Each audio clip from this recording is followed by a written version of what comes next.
Morning, friends. So excited that you guys have decided to join me for another cup of encouragement because we talk about encouraging your heart and tips to encourage others. We like to begin each week by just sharing, how have you seen God at work this week? I am hoping that as I ask this question to you every week, that you are just starting to make that a normal part of your thought process. How do I see God at work? So you tell me, how have you seen God at work this week? And then specifically, were you able to encourage anybody through prayer, which was our theme for last week? So while you guys are commenting, I want to hear see your comments about that. I want to tell you about how I experienced God at work this week, and specifically through prayer. So I had a specific prayer request to God for one of my children this week. And I've shared with you guys, I pray for all of my children every week. And I have prayed the specific prayer before, but my mother's heart was just really burdened by this one specific area for one of my kids. And so I just poured my heart out to God over this. And as always, He just blesses me so incredibly much. So just yesterday, this particular kid shared two things with me from his week. And both of those things, I believe, are in direct response to my prayer. And so God just never ceases to amaze me that way, right? My kid, who didn't necessarily know what I was specifically praying for him, was encouraged by the things that happened in his life this week. And I was so encouraged. As a matter of fact, I told my prayer partner yesterday that after hearing this, I felt seen and heard and loved by my God. And it reminded me of Hagar when she poured her heart out to God over her son. And when he responded to her, she called him El Roi, the God who sees me. And you guys, I just think of Hagar so often, and I relate so much to her mother's heart. So this week, my theme is the encouragement of experience. And you might be wondering what I mean by that. But really, there's two different ways we can encourage one another with our experience, right? So the first is to share our stories of the difficulties and the hardships and the sufferings that we've gone through. What is my experience? What is my story? What is my story? How can I share that to comfort others? That's one way to use the encouragement of experience. And that's scary to some people. But I've been able to do this with women who are going through separation and divorce, with women who are blending families or becoming a stepmom. I have been able to encourage mothers of addicts and people that struggle with depression. You guys, none of these are easy things to talk about, right? They're hard, but they're a part of my story. And I've learned that, I've discovered really the blessing of being able to share those things, those hard things that were in my life, to try to help other people so that nothing is wasted. So the other way that you can use the encouragement of experience is really just to use your life experience, your specific gifts and skills that you have. We've talked about that before. Your knowledge base, to reach out and to encourage other people that have similar interests or that are in need of your experience. One of my favorite ways to do that is as an artist. I really love to encourage other artists, young and old, but I also have a passion for mentoring younger women. As we've discussed here before, we talked about that. Each one of us has gifts and skills that we can offer to others. And that really is using that experience. In my newsletter this week, I shared some specific tips, some ideas for practicing the encouragement of experience. I want to share those with you guys right now. The first one was to reach out to others experiencing a similar difficulties. Just as I described a moment ago, I've been able to use my story of some really difficult things that I've gone through to encourage and comfort others in similar situations. And I want to say it can be really humbling to share difficult things publicly. And it really does take wisdom in this. But when you can be transparent, the result is that other people feel safe to open up and share their struggles. And who better to encourage someone than another Christian woman who has struggled in the same way? I have a story I want to share with you about the encouragement of experience that is one of my favorites, and it's not about me. My neighbor and friend, Miss Agnes, who I love so much, I write about her, I talk about her. She's just one of my favorite people. But Miss Agnes lost her husband a number of years ago. And I was able to learn so much about faithfulness and grief just by watching her walk through becoming a widow and what all that has meant for her. And I just want to say that she has handled that time in her life with such grace. It's not that she hasn't been sad or she hasn't been depressed or she hasn't struggled. She has. She's just done it with grace, and it's been beautiful. But then I have another friend, Anne, who just lost her husband more recently, just a few years ago. And the two of them, I was able to connect them together. And as soon as I did, they just became fast friends. And the most exciting part about this is those two have developed just the most amazing friendship. They spend time together on a regular basis. Not in person right now, unfortunately, but they have now for a little bit. And they meet together, they spend time together, they talk to each other, and they encourage each other. And it really began with Miss Agnes just being able to share her experience and her encouragement through becoming a widow. Beautiful to watch. We all struggle, you guys. And while the details might be unique in every situation, the struggle itself is not unique. So I just want to encourage you to look around and notice other people who are going through something that you have gone through, and then reach out and encourage them. And in my experience, once you've gone through a difficult thing, it's fairly easy to recognize when someone else is going through that thing. And when you do, don't hesitate to reach out. And you don't have to press in if they don't want to, but just share your story and then open up the opportunity for them to talk about it if they want to. In the newsletter this week, the download that I included is my ebook, Bible Study, linking our story to God's story.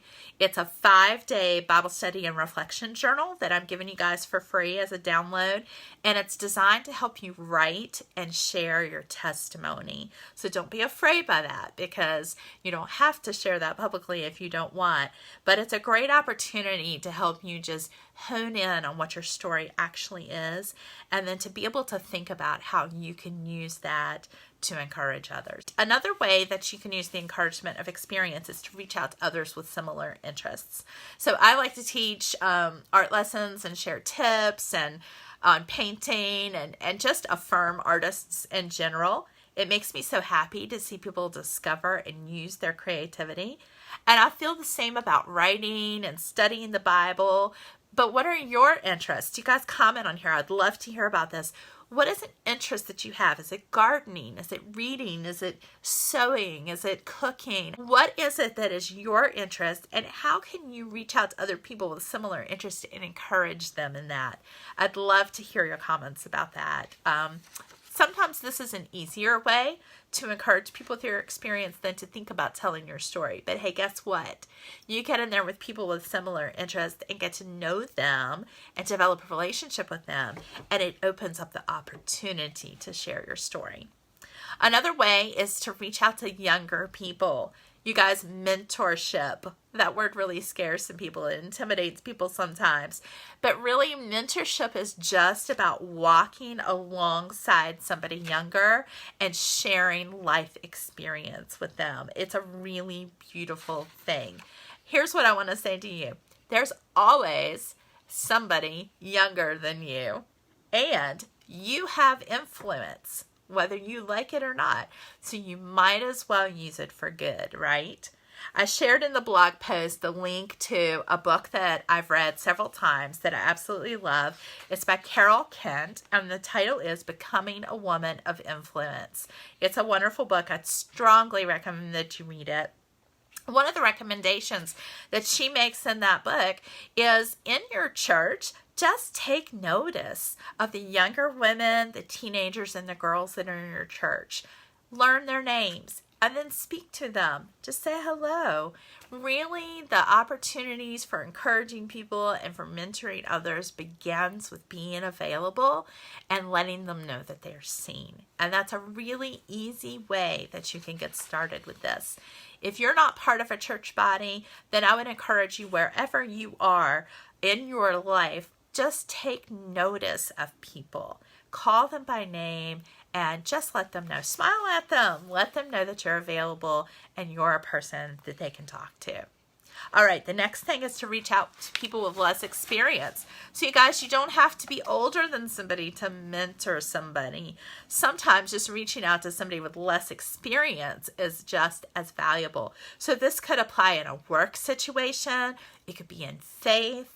It could be maybe somebody that is parenting or in a marriage and you've been just a little bit of a step further than them in that experience, or really even in a hobby or a club.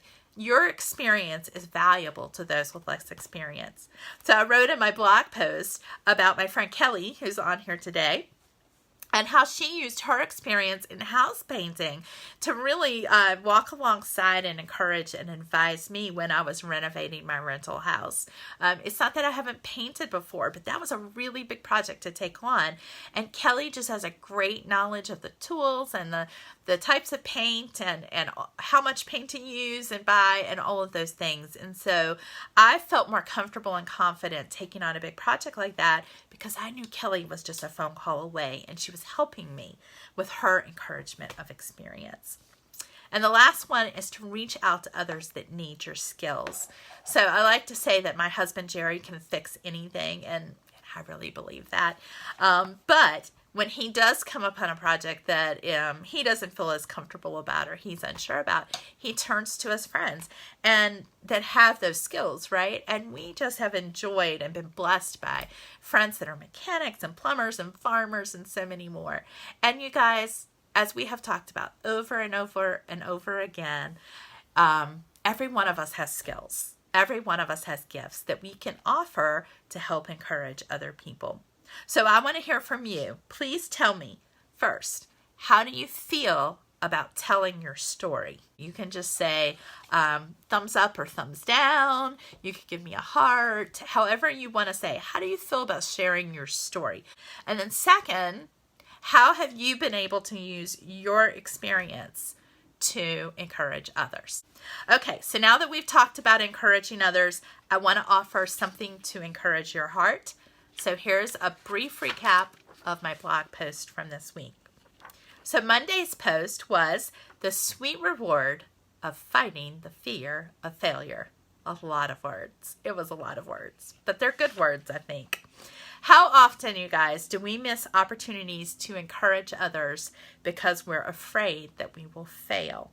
In this post, I reminded us, yes, me too, because I also need to remember that the devil prowls around actually looking for somebody to pick on. That's from 1 Peter 5:8. It's true. Resistance is normal, but the really good news is that we do not have to bend to that resistance. James 4:7 tells us that if we resist the devil, he will flee from us. Hi, Judy. The Bible gives us a recipe or directions, you guys, for fighting that resistance, for resisting the resistance, and for fighting the fear of failure. And one of those directions is to capture our thoughts and submit them to God. Philippians 4:8 tells us to filter our thoughts by identifying whether or not they are, listen to this, true, noble, right, pure, lovely, or praiseworthy.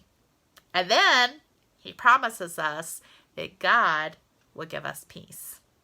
So here's my question for you. How have you used this strategy of capturing your thoughts and turning your thoughts to godly things? How have you used this strategy to fight the fear of failure? Does anybody here actually experience the fear of failure? I'm pretty sure you do, because I know I do, and I think most of us do. Okay, in my Wednesday post, 5 ways to encourage with experience. So these are those practical tips that we just went through a minute ago about using your experience and your story to encourage others. Because I'm so passionate about that, talking about your story. I want to remind you, though, that you don't have to be a speaker and you don't have to write a book to encourage other people with your story. One of the most important things that you can do is to sit down with another woman one-on-one and share your encouragement. Simply walk alongside her through whatever it is that she's going through. Let's also remember, you guys, that when we reach out to others, we're reaching the heart of God. Matthew 25:40 says, "Whatever you did for the least of these, my brothers and sisters, you did for me." You love God by loving others. That's one of the ways. So how has someone encouraged you with their experience? Encouragement opportunities in bloom. I liked writing this one. This was fun for me. I just can't tell you how many times God has spoken to me through nature, and especially through plants. I think he uses those kinds of things as illustrations for me often. So the gist of this post is that sometimes we do not recognize an experience as having value until later when we see how God uses it in our life. How many times do we think, why do I have to go through this, right? But later, we see how God has used it. We should be careful not to try to wiggle out of our difficulties too quickly, because God will not waste your suffering. I have a little children's Bible I want to share with you guys. I got this when I was a little girl from Beaver Dam Baptist Church. You can see how worn it is. The poor spine is no longer even there. And I have just treasured this little translation, and I've used it many times. But my absolute favorite verse in this Children's Living Bible is from James 1. And so I want to read the specific verse to you from this translation, and I think you'll understand why when you hear it. Listen carefully. Dear brothers, we'll add sisters to that. Is your life full of difficulties and temptations? Then be happy, for when the way is rough, your patience has a chance to grow. So let it grow, and don't try to squirm out of your problems. For when your patience is finally in full bloom, then you will be ready for anything, strong in character, full and complete. I love that. Isn't that beautiful? And I keep it marked all the time with this beautiful bookmark that my friend, another Kelly, made for me. I absolutely love that bookmark. Another artist friend of mine. All right, you guys. So those difficulties, those challenges that you're having, even during this time, let's not try to squirm out of them too quickly. Let's see what God has for us in this time. So really, here's my question for you. How has God used a season of difficulty in your life to strengthen you? And here's the cool part, and to help you encourage and strengthen others. I want to share one more scripture with you today because it's just so beautiful. It's one of my favorites. You guys know I say that all the time. And it's so pertinent to today's topic. It's 2 Corinthians 1:4. Praise be to the God and Father of our Lord Jesus Christ. Listen to this. The Father of compassion and the God of all comfort, who comforts us in all our troubles. Guess why? So we can comfort those in any trouble with the comfort we ourselves receive from God. Isn't that amazing? Guys, I really am hoping that you can use your troubles, your difficulties, your struggles. I hope that you're comforted by God and that you can turn around and use that same comfort to comfort others. Friends, I just really want to thank you for joining me today for this cup of encouragement. We'll meet again here next week. If you want to read about encouragement on a regular basis, you can find me by visiting my blog at wendycuster.com. And my friends, encourage one another daily, and may the Lord strengthen you in your struggles and show you how you can reach out to encourage and strengthen others. Have a great day.